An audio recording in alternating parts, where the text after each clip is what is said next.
ეთერშია გადაცემა აწყო შობილი წარსულისაგან. ჩვენი დღევანდელი სტუმრები არიან საქართველოს ტექნიკური უნივერსიტეტის პროფესორი, 170 თბილისის 171 საშუალო სკოლის დირექტორი ბატონი თორნიკე გენეტაძე და ჩემგან ხელმარცხნივ ზის საქართველოს ტექნიკური უნივერსიტეტის სამართლისა და საერთაშორისო ურთიერთობების ფაკულტეტის პროფესორი, იმავდროულად თბილისის 171 საშუალო საჯარო სკოლის სამოქალაქო განათლების პედაგოგი ქალბატონი მაკა აბულაძე.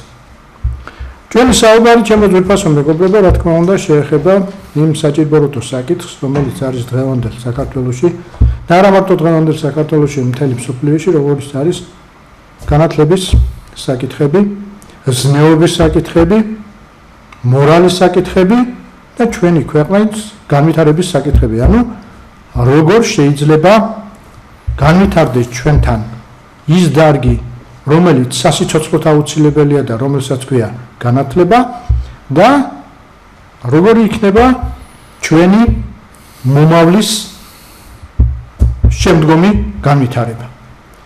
პირველი კითხვით მინდა მე ბატონ თორნიკესთან გადავიდე და დავუსვა ასეთი შეკითხვა. როგორც ცნობილია და ჩემთვის ცნობილია, ჩვენთვის ვიმძივართ ახლა ამ სტუდიაში ცნობილია, თქვენ მეორე სასწავლო წელი გაასრულეთ იმ საშუალო სკოლა, იმ მაინც საშუალოს ვლაპარაკობ, საჯარო სკოლაში, საჯაროც იყოს და საშუალოც. შესაკრებთა გადაადგილებით ჯამი არ იცვლება. როგორც ვიცით, საკმაოდ წარმატებული წელი გქონდათ და რა პრობლემების წინაშე დადექით? რა ახალი ხედვები გაქვთ განვლილ წელთან შედარებით და როგორ ფიქრობთ, როგორ შეიძლება განვითარდეს ახალგაზრდობის აღზრდის საქმე, თუ იქნება იმის შესაძლებლობა, რომ იქნება კავშირი ოჯახსა და სკოლას შორის. როგორც თქვენ ხშირად გვისაუბრია, ჩვენ მეგობრები ვართ, სკოლისა და ოჯახის ურთიერთკავშირის გარეშე ყოველდღე წარმოუდგენელია ჩვენი განათლების სისტემის სრულყოფა. გისმენთ. მოგესალმებით ბატონო დიშა, კიდევ ერთხელ ძალიან დიდი მადლობა გადაცემაში მოწვევისათვის. ჩემთვის დიდი პატივია უკვე მეორეჯერა ვარ, მივესალმები ტელემაყურებლებს. საკმაოდ საინტერესო საკითხი არის ეს საკითხი. მე თუ დავიწყებ იქიდან, რომ როგორ უნდა შევაფასო ეს სასწავლო წელი, საკმაოდ საინტერესო წარმატებულიც იყო, იმიტომ რომ 33 ოქროს მედალოსანი გვყავს და ეს ძალიან დიდი წარმატებაა, დიდი წარმატება გილოცავთ. მადლობა, გაიხარეთ. აი, რაც შეეხება პრობლემატურ საკითხებს. ერთ-ერთი ყველაზე აქტუალური, არის რამდენიმე, რა თქმა უნდა, პრობლემატური საკითხები არის ბავშვების გაცდენების საკითხი, როდესაც ბავშვები ან აგვიანებენ, ან მით უმეტეს აცდენენ სკოლაში. ეს ფიქრობ არის ასევე კომუნიკაციის პრობლემის ბრალიც, რადგან აი ოჯახისა და სკოლის ურთიერთობა, რა თქმა უნდა, ყველაზე არ მაქვს საუბარი, იმიტომ რომ არიან ოჯახები, სადაც პირიქით მაქსიმალურად ჩართულები არიან სკოლაში, მაგრამ აი სწორედ აი ამ გაცდენებთან მიმართებაში ძირითადად ისეთ ოჯახებზე გვაქვს საუბარი, სადაც ნაკლები კომუნიკაცია ხდება და მიუხედავად იმისა, რომ სკოლა ვალდებული არის დამრიგებლის მეშვეობით, რომ დაუკავშირდეს მშობელს, მოიკითხოს ინფორმაცია რა როგორ არის და თხოვს რომ დაუშვათ შემდეგში აღარ განმეორდეს მსგავსი რამე, სამწუხაროდ მაინც ხდება მსგავსი სიტუაციები. რაც საბოლოო ჯამში იწვევს ექსტერნებს ბავშვებისათვის და უკვე მერე დგება პრობლემატიკა ამ კლასის დაძლევასთან დაკავშირებით. ერთ-ერთი მთავარი გამოსავალი არის ის, რომ ჩვენ სკოლამაც და ოჯახმაც უნდა ვიმუშაოთ ერთად, იმიტომ რომ როდესაც ჩვენ ვამბობთ, რომ არსებობს სასკოლო საზოგადოება, სასკოლო საზოგადოებაში მოიაზრება არა მარტო დირექცია, მასწავლებელი და მოსწავლე, არამედ ასევე მისი ოჯახი და მშობლები, განონიერი წარმომადგენლები. თვითონ ჩვენ რას ვთილობთ ხოლმე, ახლა მე მესმის ისიც, რომ მაგალითად მშობლის ჩართულობასთან მიმართებაში ისინი მუშაობენ, სამსახური აქვთ და ზოგჯერ ვერ ახერხებენ, მაგრამ აი მაგალითად ჩვენ ვთილობთ, რომ ჩვენი მხრიდან გვერდში დგომა არის, რომ საკმაოდ გვიან ნიშნავთ ხოლმე კრებებს, რომ მათ შეიძლება მაქსიმალურად შეძლოს მშობელმა მოსვლა სკოლაში, აი 6 საათზეც დამინიშნავს და საღამოს 7 საათზეც მქონია კრება, რომ მშობელს ქონოდა საშუალება რომ დასწრებოდა. მე პირადად არა ვარ იმის მომხრე, რომ აი მშობელს მხოლოდ Viber-ის თუ WhatsApp-ის თუ მხოლოდ სოციალური ქსელის საშუალებით კონდეს ურთიერთობა დამრიგებელთან, იმიტომ რომ მშობელმა უნდა იცოდეს რომელ კლასშია თუნდაც ოთახს გულისხმობ, როგორი მეგობრები ყავს, როგორი არიან დანარჩენი მშობლები, იმიტომ რომ თუ ეს ერთობლივად ეს ყველაფერი არ იქნა, ძალიან ნაკლები წარმოდგენა ექნება მშობელს ამ ყველაფერთან დაკავშირებით და უნდა დაელაპარაკოს უშუალოდ ყველა მასწავლებლებს და არა მხოლოდ დამრიგებლის მეშვეობით კონდეს კომუნიკაცია სხვა მასწავლებლებთან, რაც ვფიქრობ აუცილებელი არის ამ თვალსაზრისით. და რა თქმა უნდა ჩვენ ვცდილობთ სკოლა რომ ეს ყველაფერი მაქსიმალურად ჩვენი მხრიდან ღია ვართ ამასთან დაკავშირებით, აი ადრეს ვახსენე რომ ჩემი კაბინეტის კარი ყოველთვის ღია ნებისმიერ პრობლემასთან დაკავშირებით და ყოფილა შემთხვევები ძალიან ბევრი რომ აი დამიბარებია მშობელი მისაუბრია, ალბათ 1-80%-ში გამოსწორებულა სიტუაცია და დარეგულირებულა, მაგრამ მაინც ალბათ ეს არა მარტო 171 სკოლის პრობლემა არის, არამედ ბევრ სკოლაში არის ეს დაგვიანებების ნაწილი. Ας შეიძლება აღგრძელობასთან დაკავშირებით, აღზრდასთან დაკავშირებით განათლების სამინისტრო დაიწყო ახლა მუშაობა ძალიან საინტერესო საკითხზე, რომ როგორ უნდა განავითაროს და როგორ უნდა შეიტანოს აღგრძელობითი მიმართულება, ანუ როგორ უნდა შეძლოს დამრიგებელმა ბავშვს საუნერგოს გარკვეული საკითხები. აი მაგალითად, როდესაც ეროვნული სასწავლო მიზანი ამბობს, რომ არის მნიშვნელოვანი ოჯახი, ტრადიციები და ასე შემდეგ, პატრიოტიზმის გაგვივება, ეს ერთია რომ წერია ასე ლამაზად, მაგრამ მეორეა როგორ უნდა მივიდეთ ამ მიზნამდე. და შესაბამისად, ჩვენ ახლა ტრენინგებიც გქონდა ამასთან დაკავშირებით და ალბათ სექტემბრიდან უკვე დავიწყებთ უშუალოდ აი კრიტერიუმების განხორციელებას, რაც მოგვაწოდა სამინისტრომ, თუმცა აქ ერთობლივად მუშაობდით დირექტორები და ვფიქრობ ძალიან საინტერესო შედეგიც დაიდება ამასთან დაკავშირებით. დიდი მადლობა. ეხლა კითხვით უნდა გადავიდე ქალბატონ მაგასთან, პირველად ყოვლისა კიდევ ერთხელ დიდ მადლობას მოგახსენებთ ჩვენს სტუდიაში მობრძანებისათვის, ამ გადაცემაში მონაწილეობისათვის და მე არ ვიცოდი რომ თქვენ დიდი ხანია ვიცნობთ ჩვენ ერთმანეთს ჩემობადანა, მაგრამ და სკოლაში მუშაობდით და ძალიან ასმაგად გამიხარდა, როდესაც ბატონმა თორნიკემ მომახსენა იმის შესახებ, რომ ქალბატონი მაგა ჩვენთან სკოლაში მუშაობს, და თქვენ დისერტაციის დაცვაზეც ვარ დანასწრებით, შესანიშნავად დაიცავით და ასე შემდეგ და ასე შემდეგ. აი სკოლაში რომ სკოლა და თქვენ ორივეგან მოღვაწეობთ, როგორც სკოლაში მოღვაწეობთ, ისე უმაღლეს სასწავლებელში. ამიტომ აი ასეთი კითხვა მინდა დაგისვათ, როგორ ფიქრობთ, დღევანდელი სკოლის თქვენი როგორც პედაგოგის გადასახედიდან უმთავრესი პრობლემა რა დაინახეთ, რა იყო და ამავე დროს ძვირფას ტელემაყურებელს მოვახსენებთ, რომ სამოქალაქო განათლება სასწავლის და მე მგონი ყოვლის მომჩელია თითქმის ესაგანი ყველაფერს სწავლობს და აი ამ გადასახედიდან მოვახსენებთ ჩვენს მაყურებელს რა პრობლემებია, როგორ შეიძლება როგორ დაინახეთ თქვენ მათი გადაწყვეტილება და დანარჩენ თქვენ თვითონ ახსნით.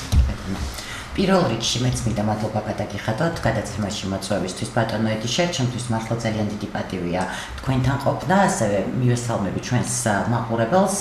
რეალურად დღეს ვსაუბრობთ განათლებაზე და განათლება ნამდვილად არის ის საკითხი, რომელიც ჩვენი ქვეყნის მომავალს წყვეტს, ამიტომ კიდევ ერთხელ დიდ მაგიერებას გამოვხატავ ამ თემით დაინტერესებისთვის. რაც შეეხება გამოწვევებს, რომელიც განათლების სისტემაში შეიძლება გქონდეს, სამწუხაროდ ამ ეტაპზე გამოწვევები ბევრია და რეალურად ვხედავთ ჩვენ გადადგმულ ნაბიჯებს და ძალისხმევას, რომელიც გვიტოვებს იმის იმედს, რომ ერთობლივად აღნიშნულ პრობლემებს დავძლევთ.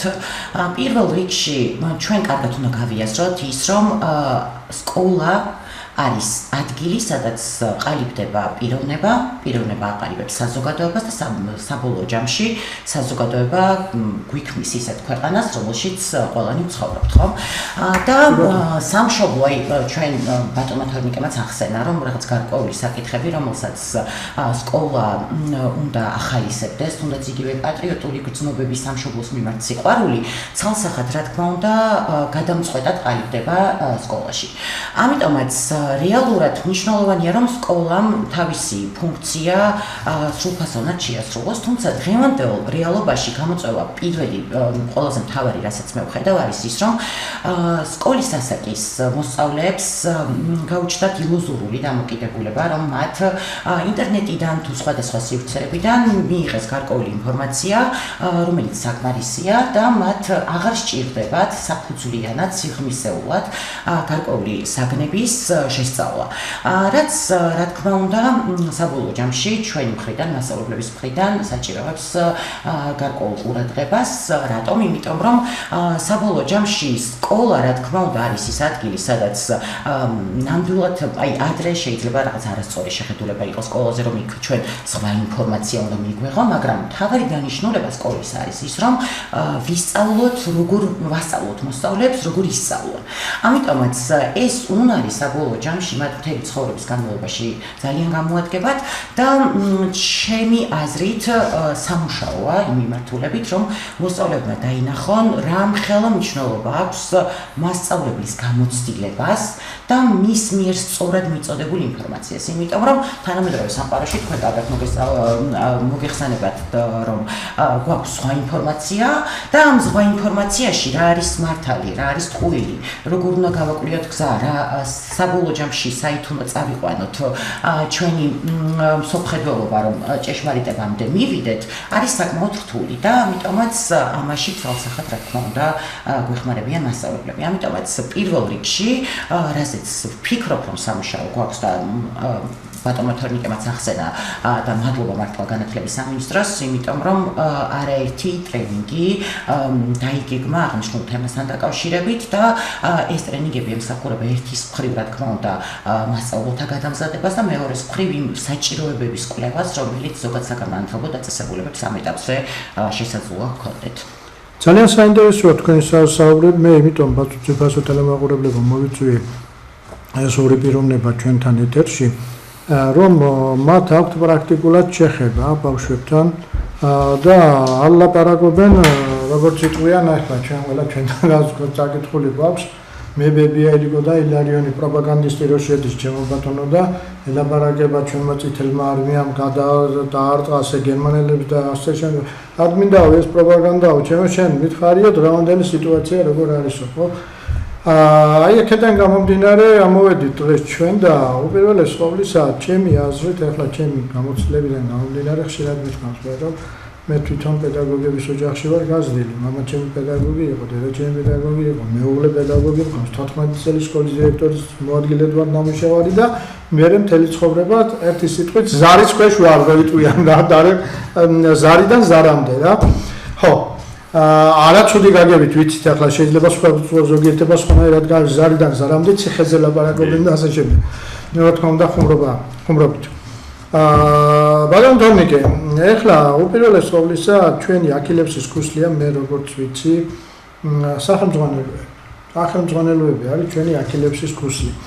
იმიტომ რომ დღევანდელ პერიოდში ჭირდება მოსწავლეს აი მობილური სახელმძღვანელო, ჭირდება ისეთი სახელმძღვანელო, რომელიც დაწურული უნდა იყოს ყოველგვარი იზმებისაგან და მან უნდა მისცეს ის ცოდნა, რომელიც მისთვის არის აუცილებელი და რატო ვლაპარაკობ ახლა ამას, ამას წინათ ვლაპარაკობ რაღაცას მეგობრებს საუბრობდი და ჩემს დროს ახლა მაგალითად დამთავრებული მაქვს დაახლოებით 46-47 წლის წინ სკოლა და 47 წლის წინ სკოლა. ხო და მაშინ იყო ასეთ სკოლის დირექტორი ახლა გვაშინებდა თუ აშინებდა მოსწავლეებს თუ ვერ ისწავლითო კარგათო მოგცემთო მოისმინეს მოწმობასო და ერთი მეგობარი მყავდა და პატივცემლო უთხრა მოისმინე არ უნდა მისცეთო აბა რაო წაუყრუაო რომ მოისმინა შეისმენდაო რა აი ესეთ სახელმძღვანელოები უნდა გქონდეს რომელიც მოსწავლეებს დაინტერესებს როგორ ფიქრობთ როგორ გვაქვს ამ ხრივ საქმე და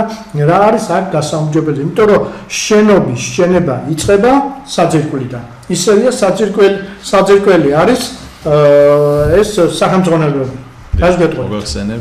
ეგ ძალიან საინტერესო და მნიშვნელოვანი საკითხი არის და რაც ყველაზე მთავარი არის სკოლებთან ერთად განათლების სამინისტრო თვითონაც ხვდება ამას და აბსოლუტურად ღია არის ამ საკითხთან დაკავშირებით და რაც ყველაზე მთავარია განათლების სამინისტრო სასკოლო საზოგადოებასთან ერთად უფრო მეტად სკოლასთან მასწავლებლებთან ერთად მუშაობს ახალ სტანდარტებზე და არაერთხელ დაგვეგზავნა ჩვენ სკოლებს საგნების მიხედვით თუ რას ვფიქრობს მასწავლებლები რა შეიძლება იყოს შესული ამა თუ იმ საგანში და როგორ უნდა ისწავლებდეს ან გვეკითხება ანუ ჩვენ სკოლებზე ძალიან მნიშვნელოვანი არის და ადრე როგორც იყო ხოლმე აი ძველად ხო აი 100 არის და მორჩა როცა იყო შემოთავაზე არა პირიქით მაქსიმალურად გუნდურად აპირებს ამ ყველაფრის განხორციელებას და ჩვენმა სკოლამაც გააგზავნა ჩვენი მოსაზრებები. თუმცა პრობლემა რაშიც არის ასევე სტანდარტის ასევე მოერგება თავისთავად ახალი სახელმძღვანელოებიც, რომელზეც უკვე მუშაობა არის დაწყებული, მაგრამ პრობლემატიკა არის მაგალითად ქართული ენა რომ ავიღოთ, ხომ? იმდენად ბევრი მასალა არის ქართულში. თუ ბევრ საკითხს ჩატევ კონკრეტულ საფეხურზე ან კონკრეტულ კლასში, მაშინ უკვე პრობლემა დგება რამდენ ხანში უნდა მოასწროს მასწავლებელმა ამ ყველაფრის შესწავლა 1 წლის განმავლობაში. თუ ამოიგებ რაღაცას, მაშინ უკვე რომელი ამოვიყო, იმიტომ რომ ისეთი ისტორია გვაქვს, ისეთი მწერლები გვყავს და ისეთი ერთი მეორეზე უკეთესია. ხო, ეგეც ძალიან საინტერესო და თუთა რთული მომენტი არის. და ეს მასწავლებლების გამოკითხვას ჩატარდეს მარტო ჩვენ სკოლაში არა ზოგადად რომ რამდენად ასწრებს წლის ბოლომდე მასწავლებელი პროგრამის შესწავლას ბავშვებისათვის ძალიან დიდი ნაწილი ვერ ასწრებს იმიტომ რომ იქ ეხლა როგორ შეიძლება ახსნა რაღაც საკითხი აი ეს თუნდაც სტუმარ მასპინძელი და 1 საათში მორჩი ამის ახსნას უბრალოდ გამორიცხული არის და მით უმეტეს ქრესტომათია თუ ასე შემდეგ მაგრამ ყველაზე მთავარი ის არის რომ აი კიდევ მინდა ისევ ხაზი გაუსვა იმას რომ უკვე სკოლასაც გვეკითხებიან ეს ანიშნულოვანია და ჩვენი აზრებიც მიწოდებულია მათთვის და მაქსიმალურად გაითვალისწინებენ და აი თუნდაც ეცეღან როცა ვახსენ ეროვნული სასწავლო მიზნები რაც შემოიგეს 9 მიზანი არის მაშინაც კი დაუძახა სამინისტრომ სკოლებს და თავის მასწავლებლებთან ერთად დირექტორებთან ერთად და იქაც გვეკითხებოდნენ თქვენი აზრით რა უნდა დაეწეროს კიდე რა შეიძლება იქნეს ამოსაგები და ეგ ძალიან სასიამოვნოც არის და ძალიან მისაგები და ამით გაკეთდება საქმე მე ასე ძალიან კარგია თქვენ რასაც ლაპარაკობთ ახლა მე მას მივესალმები ვინაიდან ერთხელ და სამუდამოდ უნდა გადაწყვეტს ის რომ სამინისტრო სკოლა და ოჯახი უნდა იყოს ერთად და რა თქმა უნდა იყოს და მე ერთ-ერთი უმთავრესი პრობლემა ალბათ ამის შესახებაც ცოტას ვიტყვი, მაგრამ როგორიც არის, თქვენთან ახალგაზრდები უნდა იყოს, სკოლებში უნდა იყოს თქვენთან ახალგაზრდები, რომლებსაც დაინტერესება აქვს, მე ვიცი ახლა პატრიცემულ ტელემაყურებელს ვეტყვი, რომ ბატონი თორნიკე არის ჩვენი უნივერსიტეტის პროფესორი. შესანიშნავად დაიცვა მან დისერტაცია, ნამდვილად ერთ-ერთი საუკეთესო დისერტაციის დაცვა იყო, თუ როდესმე დავსწრები ვარ და ხშირად ყოფილი ვარ. ამ შემთხვევისათვის, და მე როდესაც იყო არჩევანი, სად უნდა ემუშავა, ძირითადი ყოფილიყო სკოლა თუ უნივერსიტეტი ჩვენს დეკანს, ბატონ ირაკლი გაბისონიას პირდაპირ განუცხადა, რომ ეს სკოლას ვერ მივატოვებ, ეს არის სკოლა, არის ჩემთვის უმთავრესი. აი ასეთი ახალგაზრდები, როგორც ასევე ქალბატონი მაგა არის, რომლებიც მოწყურებული არიან იმას, რომ ბავშვებთან იყვნენ ახლოს და მისცენ მათ საკუთარი ცოდნა მომწურავად ასეთებით უნდა იზრუნოს უპირველეს ყოვლისა სამინისტრომ სკოლების დაკომპლექტება. რამე თუ ჩემო ძვირფასო მეგობრებო, პედაგოგებმა მე მგონი დამეთანხმებით ვარ თავის სულ სხვა რაღაცა. როგორც ახლა თამადობას ვერ ისწავლი. პირველად რატო ვიწყებ თამადობიდან, იმიტომ რომ თამადობის ინსტიტუტი ძალიან მნიშვნელოვანია საქართველოს. თუ იქედან ზემოდან ჩემო ნიჭს აძლევს ხოლო ზენაკაცო. ხატვას კი შეიძლება და თუ ნიჭი არა გაქვს ვერ დახო. სიმღერა და ასე შემდეგ და ასე შემდეგ. რატო ლაპარაკობ ახლა ამას? ამას წინათ ქალბატონო მაგათ თქვენთან გადმოვალ ამ შეკითხვით. იცი მე თქვენ ხელოვანის ოჯახიდან ხართ ჩემო ბატონო და ბატონმა თორნიკემ აქ წინა გადაცემაზე შესანიშნავი რამ თქვა. ჩვენ გქონდა დრო, როდესაც დავდიოდით კინოში და ყავდა მოსწავლეები ჩემო ბატონო და უმეტესად დღევანდელ დღესაც როგორ გითხრათ ახლა რა უწოდო ამას სამწუხაროდ თუ საბედნიეროდ ისევ ძველ ქართულ ფილმებს უყურებთ. იმიტომ რომ ახალი ვერ მოხდა ისეთი რომელიც მისცემდა იმ პატრიოტიზმს, იმ ქვეყნის სიყვარულს და ასე შემდეგ. თქვენ ისეთ საგანს ასწავლეთ, მე მგონი ამითაც არის დატვირთული და აი როგორ ფიქრობთ ამ საკითხს რა ადგილი უჭირავს ხელოვნებას და ხელოვნებისადმი სიყვარულით აღზრდას აი მასწავლებელთა და მოსწავლეთა შორის ურთიერთობაში. ძალიან საინტერესო კითხვაა და ძალიან მნიშვნელოვანი. მე ალბათ გამიმართლა 161 სკოლაში რომ ვასწავლე, იმიტომ რომ ეს არის სკოლა, სადაც არაფორმალური განათლებისთვის არის ღია კარი. აქედან გამომდინარე, ჩვენ გვაქვს სრული თავისუფლება, რომ მაქსიმალური აქტიური განვახორციელოთ და თქვენ რაზეც საუბრობდით, ჩემი საგანი სამოქალაქო განათლება ცალსახად, რა თქმა უნდა, ემსახურება რას, რომ უკეთესი ადამიანები, უკეთესი პიროვნებები გავუშვათ სკოლიდან. და ჩვენ ასეთი წახალისების ფორმა გვაქვს მოფიქრებული. მოსწავლეები, რომლებიც მუდმივად არიან ჩართული და ინტერესებული, ან მაგალითად შესაძლოა ისინი არ იყვნენ ჩართულები, მაგრამ გარკვეული წახალისებისთვის მიყვავს თეატრში ბატონო ედიშერ. მოზარდმაყურებელთა თეატრში, სადაც ამ წლის განმავლობაში არაერთ სპექტაკლს დაესწრნენ. რატომ? იმიტომ რომ რეალურად ქვეყნის სიყვარული ის რომ შენ რეალურად ხარ მისი ნაწილი ცალსახად შეუძლებელია მხოლოდ და მხოლოდ სახელმძღვანელოებით და აუდიტორიით მან თუ უნდა დაინახონ რა შემოქმედება ვის მატარებელი იყო ჩვენი ქვეყანა რა მწერლები ყავდნენ თან ვარჩევთ ისეთ სპექტაკლებს მაგალითად ყავდნენ წაყვანილი ნოდა დუმბაძის სპექტაკლზე მე ვხედავ მზეს კი ბატონო ასევე ისე იმგვარ სპექტაკლებს ვარჩევთ მაგალითად სეილემის პროცესი, სადაც სამართლებრივი საკითხებია და საბოლოო ჯამში ეს ვფიქრობ, რომ ერთის მხრივ მათში мотивაციას ზრდის, უფრო კარგად ხედავენ რამხელა ისტორიის მატარებლები ვართ, სამწუხაროდ ძალიან ხშირად მესმის ხოლმე თითის გაშორა რაღაც სხვადასხვა სახელმწიფოებზე თუ როგორი ძლიერები, როგორი კარგები არიან, მაგრამ რატომღაც მოვიკოჭებთ ხოლმე, რომ ავღნიშნოთ ჩვენი ისტორია, კი ბატონო, ჩვენი კულტურა და საბოლოო ჯამში ეს აქტივობები გვეხმარება, რომ დავაახლოვოთ ჩვენი მოსწავლეები თეატრთან, დავაახლოვოთ კულტურასთან და შემდგომ გვაქვს განხილვები, დისკუსიები, სადაც ისინი კრიტიკულ აზროვნებას გაიმართავენ და ასევე კრიტიკულ და ანალიტიკურ აზროვნებას იმუშავებენ ამ პროცესში. ამიტომაც სწორად ბრძანებთ თქვენ, ნამდვილად სკოლა კულტურის გარეშე ხელოვნება და კულტურა დიახ არის განუყოფელი განათლებისგან და ჩვენ თუ გსურს რომ საბოლოო ჯამში ჩვენს სახელმწიფოს, ჩვენს სამშობლოს იმგვარი მოსწავლეები გადავცეთ, რომლებიც იქნებიან გულანთებულები, ცალსახად რაღაცნაირად ეს შერწყმით, კომბინირებულად უნდა მოვახერხოთ და კიდევ ერთხელ ძალიან დიდი მადლობა სკოლის დირექტორს, რომ ამის საშუალებას მაქსიმალურად გვაძლევს. აბსოლუტურად გეთანხმები და კიდევ ერთი რამ მინდა დავამატო, კაცო, ზოგიერთს არა აქვს, ზოგიერთი ერთსახმელს, რომელიც ჩვენ გვაქვს. ხო და ამის გამოუყენებლობა, მე მგონი დამნაშაულობა, დანაშაულია, იქედან გამომდინარე, რომ ეხლა კარგად ბრძანდით, ქალბატონო, მაგათ თქვენ წერან საუბარში ახლა, რომ გვაქვსო, კაცო, ეხლა რუსთაველის ერს ვისთან რა უნდა კონდეს, ან სამათხოვრო, ან კიდევ მეორე ამბავია, რომ იქედან რაღაცა კი ყველასაგან შეიძლება სწავლება, მაგრამ ეხლა ყველაფერის გაფეტიშება უცხოურის ეს ასეთ შემთხვევისათვის არ შეიძლება მე სხვას არ დავასახელებ მარტო რუსთაველი და გალაქტიონი გვაყოფა ჩემო ბატონო რომლის მიხედვითაც შეიძლება როგორ გითხრათ იცით მთელი ნახევარი მსოფლიო კი არა მთელი მსოფლიო საქმეები ფაქტობრივად ამურმა კაცმა ამოწურა ეხლა ერთ-ერთი უმთავრესი საკითხი ბატონო თორნიკე მე მინდა ორთავეს დაგისვამთ ამ შეკითხვას და ორთავემ გამოთქვით თქვენი მოსაზრება თქვენ ბრძანეთ აი დღევანდელი ტექნოკრატიული სამყაროს შესახებ. აი როგორ მოვაგვაროთ და როგორ დიფიქრია დაწუნებული ვარ ესეთი ადამიანები ხარ თქვენ კითხვის პრობლემა.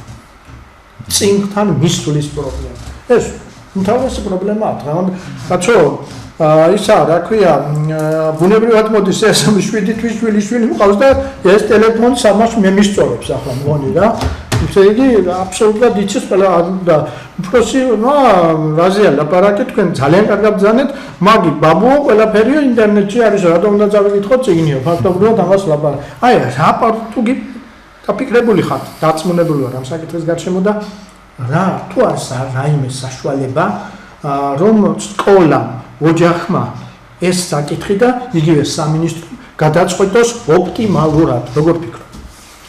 ესეც ძალიან მნიშვნელოვანი შეკითხვა არის. აქაც ისე ვბრუნდებით იმასთან, რომ აუცილებლად ოჯახის ჩართულობა უნდა იყოს. მე მაქსიმალურად მაგალითად 171 სკოლას რაც შეუძლია, ერთ-ერთი არის, რომ სასწავლო პროცესში აკონტროლებს მობილური ტელეფონების გამოყენების საკითხს.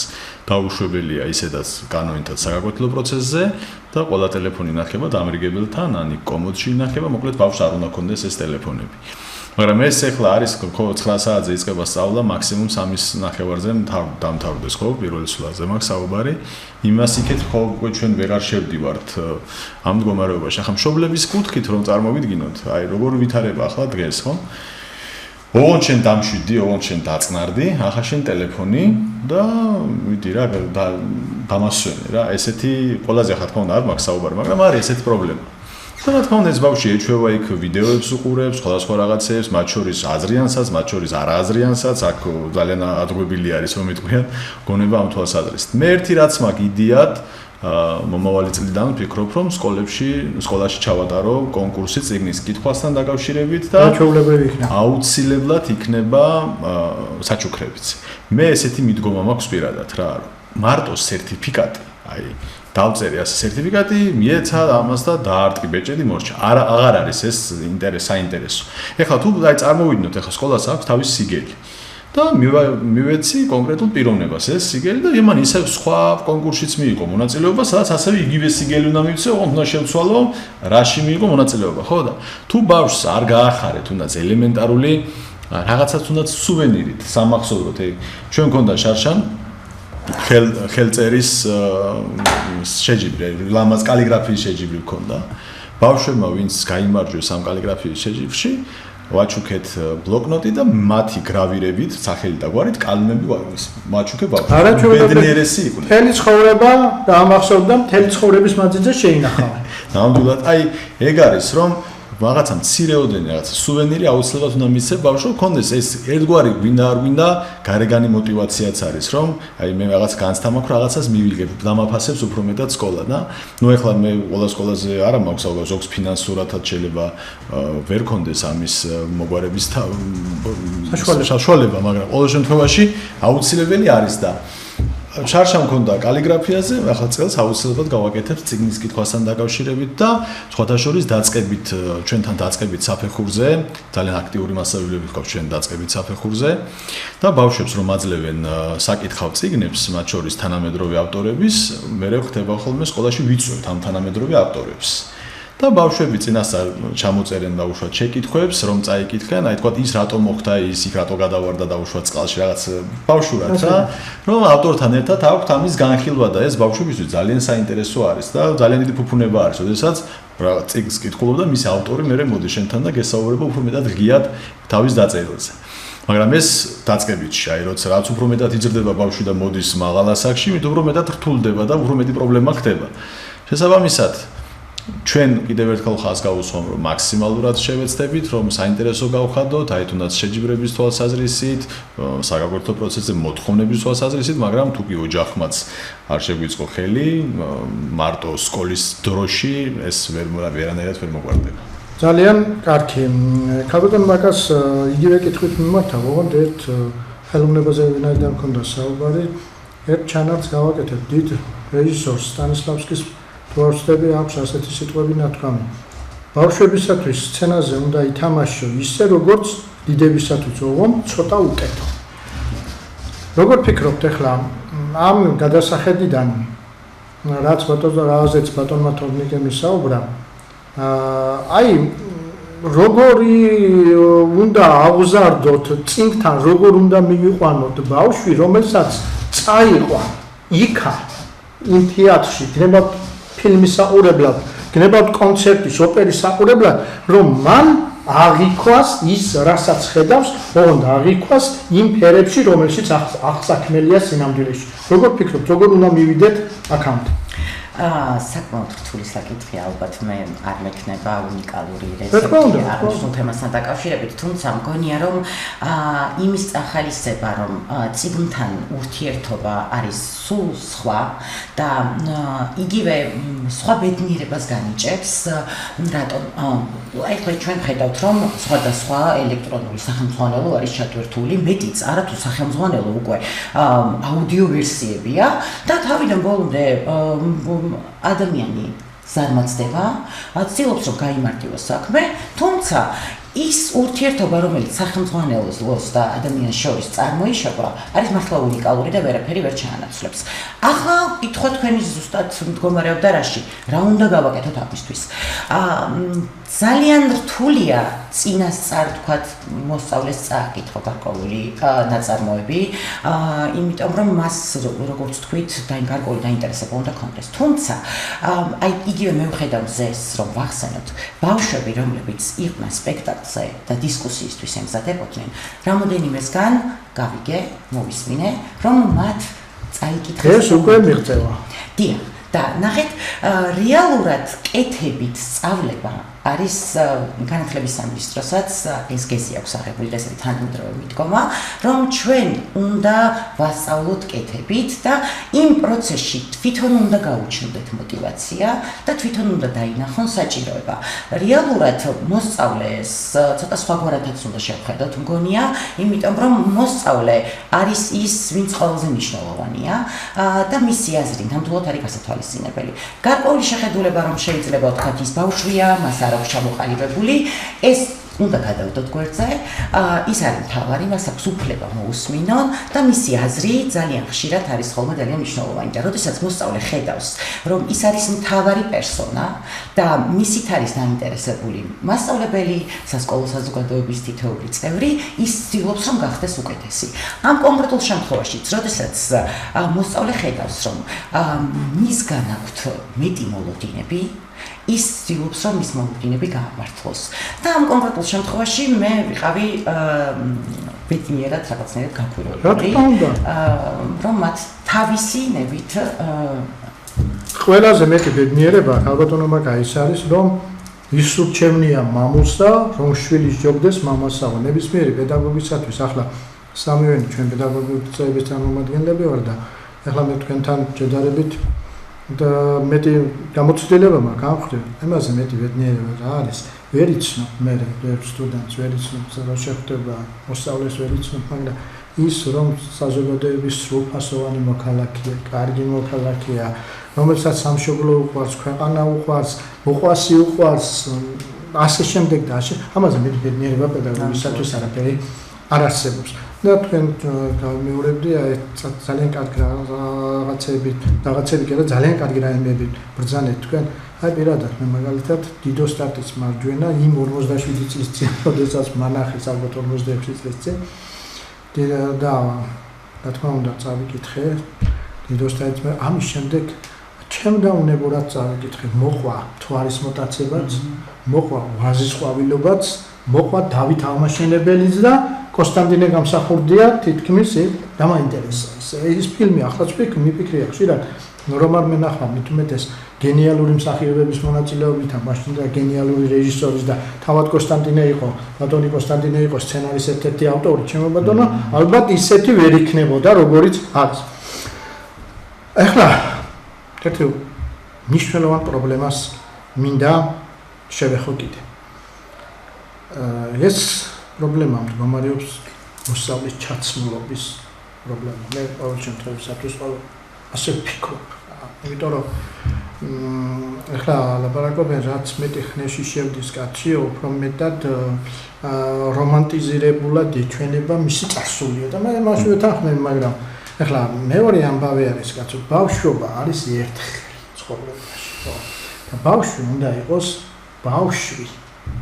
მისი, რა თქმა უნდა, ახლა ფიზიკური აღნაგობით ეს ღვთის ნაბოძებია, მაგრამ შემდეგ ჩვენ რაც გვევალება ჯობლებს, ბებიებს, ბაბუებს, ასე შემდეგ ვინც უნდა, ეს არის უპირველეს ყოვლისა ბავშვურად გამოიყურებოდეს იმ ასაკის წლებში, რომელშიც არის.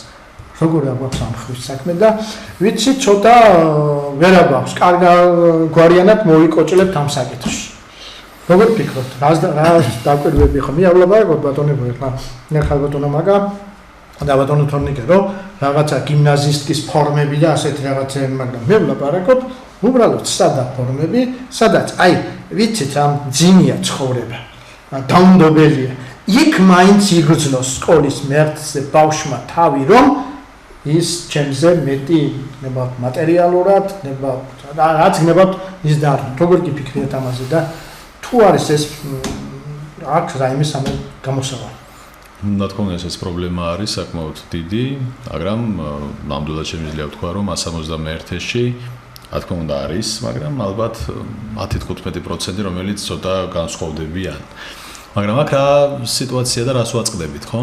ნუ ჩვენ ახლა ქვეყანა ვართ, რომელსაც გვსურს, რომ შევიდეთ ევროკავშირში, ევროპის გარკვეული წესებით ჩვენ მივიღოთ და ნუ რა თქმა უნდა ამასთან პირდაპირ კავშირში ადამიანის უფლებები, ბავშვთა უფლებები და შესაბამისად თუ კი მაგალითად ძალიან დეერებოდა შინაგან გარკვეული საკითხები, შესაძლოა, მე არ ვიცი 100%-ით, მაგრამ შესაძლოა პირდაპირ კავშირი კონდეს ბავშვთა უფლების დარღვევასთან, რაც შეიძლება ჩემი გადმოსახედიდან არ იყოს მისაღები ესეთი მიდგომა, იმიტომ რომ ხა სკოლამ თქვენ თქმის არ იყოს, არ უნდა დაავალოს როგორც მაგრამ იქ ბავშვის უფლება, ბავშვს ასე უნდა, მაგრამ მშობელთან როცა მისაუბრია, ხო ჩვენ ხო არ ვრიცხავთ ამის გამო სკოლიდან, ხო პირიქით წყნარა ჩენჯირიმე შენგენაცვალე, რომ იქნება ესე აღარ მოხვიდე, თვალშისაცემი ხდები სხვა ბავშვებისგან. ყოფილა რომ განსხვავებულად რომ ჩაუცვე, დაბულინგებულად ჩვეულებრივად სხვა ბავშვებისგან. და ისე მათივე ინტერესში ვეუბნებით ამას. ბავშვთან ერთად მშობელსაც ვეუბნებით. ახლა მე მშობელი გეუბნება, ყველაზე არ მაქვს საუბარი, რომ აღარ არის ის ისეთი პატარა და როგორც მას უნდა, ისე უნდა მოიქცეს. აი უცა როცა უკვე აი ამ პასუხზე მივდივარ, ძალიან რთული არის ამის მოგვარების საკითხი. სკოლაში შემოსვლას ვერც დაუშვით, არც უნდა დაუშალო ამის გამო, იმიტომ რომ ბავშვის საუკეთესო ინტერესი არის პირველ რიგში განათლების მიღება. ჩვენ ისეთები სკოლია, რომ ძალიან განსხვავებულად ეცვა ბავშვს ზაფხულის არ დადაგებამდე, მაგრამ ზაფხულის არ დადაგების შემდეგ იმდენად შეიცვალა, ძალიან მოქმედებს ზაფხულის არ დადაგები, რომ ყოველგვარი ზედმეტი თქმის გარეშე თვითონ გამოასწორა დაუშვათ ჩაცმულობა. მაგრამ აი თვითონ აი ამას რო ვიძახე, გამოასწორა ჩაცმულობა, აი მეორე მხარე შემომედავება და რას ნიშნავს გამოასწორა, ხო? ძალიან რთული საკითხია და რაც თუ კი მკაცრად მოიქცევა სკოლა, დამერწმუნეთ სამართლებრივად ძალიან ბევრ პრობლემას წააწყდება ამ თვალსაზრისით. ერთადერთი არის ისევ და ისევ მოლაპარაკებები, ბევრი საუბარი, ფაქტების დანახება, აი მართლაც ახლა ხო? და მე ვფიქრობ თვით შეგნებათ. ხო, და მშობლებსა და მათ აუცილებლად. ამის გარეშე რაც არ უნდა მე იქ დავწერო შინაგანაწესში უმკაცრესი რაღაც საკითხები და აი ესე უნდა იყოს ეს, აი დაუშვათ და დამირღვია. ამის გამო ფიზიკურად ვერ გარიცხავ ბავშვს და არც უნდა გარიცხო. ერთადერთი გზა არის მხოლოდ მოლაპარაკება და ყოფილა ჩემთან შემთხვევები, რომ მე პირადად დირექტორმა დავიბარეთ ჩემთან, აი მთელი ის მონახაზი გავუკეთეთ ცხოვრებისეული, ბევრი პირსინგები ქონდა სახეზე და პირობა მომცა. და ბავშვს ვენდე და ბავშვი ძალიან მნიშვნელოვნად აგიქვამს იმას, როცა უფროსი ადამიანი მით უმეტესად დირექტორი მას ენდობა და დაუშვათ პირობითად ვიძახი 10 საყურე რომ მქონდა, მე ჩამოვიდა 8-ზე, მე 5-ზე, ნელა გეთქენ მოიცილება და ერთადერთი ეგ არის, ოღონდ თავისთავად ოჯახის ჩართულობასთან ერთად, სხვანაირად გამორიცხული. სწორად ბრძანეთ აი ბატონ თორნიკეს დავითანხმები კომპლექსური მიდგომა ამ შემთხვევაში საჭირო და ყველაზე მნიშვნელოვანი არის ის, რომ მოსწავლემ გააცნობიეროს, რომ გარკვეულ დაწესებულებას აქვს თავისი ქცევის ეტიკეტი, მაგალითად როგორც ვიმოსებით სკოლაში, ისევე შევიმოსებით მაგალითად ზღვაზე. ან როგორც მივდივართ თეატრში, ოპერაში, მსგავსი შესამოსვლით, თქვა არ იქნება მიზანშეწონილი ღამის კლუბში წასვლა. აი ამ ყველაფერს ჩვენ თუ სწორად დავანახებთ, უნდა ვაღიაროთ, რომ ჩვენს გვაქვს ძალიან ბევრი სამუშაო მოსწავლეებთან და ჩვენი წილი პასუხისმგებლობა ამ ნაწილში უნდა ვიგრძნოთ და მგონია დროთა განმავლობაში მუშაობა თავის შედეგს აუცილებლად გამოიღებს. ერთი სიტყვით ჩემო ძვირფასო მეგობრებო, ჩვენი გადაცემა დასასრულს მოახლოვდება და მინდა გითხრათ, რომ ძალიან დიდი მადლობელი ვარ თქვენი დღევანდელ დღეს აქ მოსვლისათვის, ასეთი საინტერესო საუბრისათვის და მაყურებელს მინდა უთხრა, რომ ჩვენი სეზონი დღევანდელი გადაცემით იხურება. ვიდებით ძვირფასო ტელემაყურებლებო, რომ ეს ორი არაჩვეულებრივი პიროვნება აუცილებლად სექტემბერში, როდესაც დაიწყება ჩვენი გადაცემების ახალი ციკლი, აუცილებლად იქნებიან ჩვენთან მოწვეული და ამავე დროს მოუწოდებ ყველა დანარჩენებს, ვინც თვალყურს ადევნებთ ამ გადაცემას და ხედავთ, რომ ჩვენი გადაცემა თავისუფალია ყოველგვარი პოლიტიკისაგან და ყოველგვარი რომ გითხრათ, გინდა თუ არა ასე უნდა თქვა და გინდა თუ არა ასე უნდა თქვა, ვისაც რა პრობლემები მიაჩნია გამოიტანოს მან, ისაუბროს გულახდილად და შევეცადოთ ერთობლივად ვიპოვოთ გამოსავლის გზები. ამავე დროს მინდა გითხრათ კიდე, რომ მოგწანდით ახალგაზრდებმა, ვინაც დაინტერესებული ხართ აღნიშნული საკითხებით, ყველაზე მეტი უმთავრესი არის ის, რომ ვინც პედაგოგიური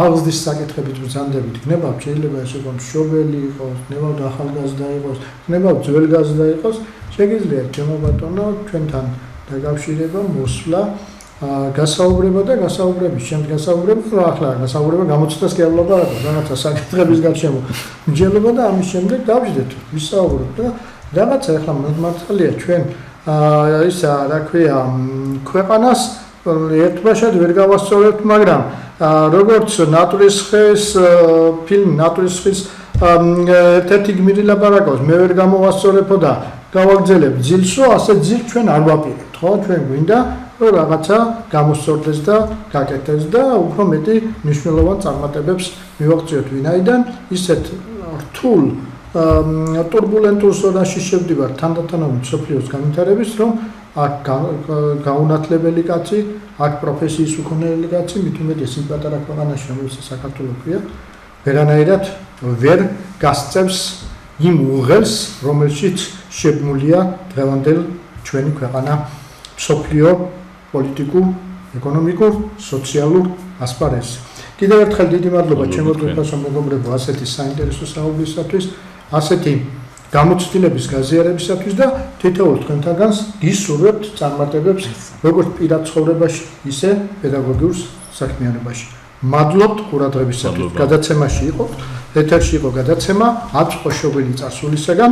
მე ვარ მისი წამყვანი ედიშე კვენეტაძე, რომელიც გადის ეთერში ყოველ ორშაბათს ღამის 22 საღამოს 10 საათზე, ანუ როგორც იტყვიან 22 საათზე, რომელზეც თქვენ გაგიხარდებათ და დილითაც გადის დილის 10 საათზე. როდესაც თქვენ შესაძლებლობა გექნებათ, მაშინ უყურებთ ამ გადაცემას. მადლობთ კიდევ ერთხელ ყურადღებისათვის. მადლობა.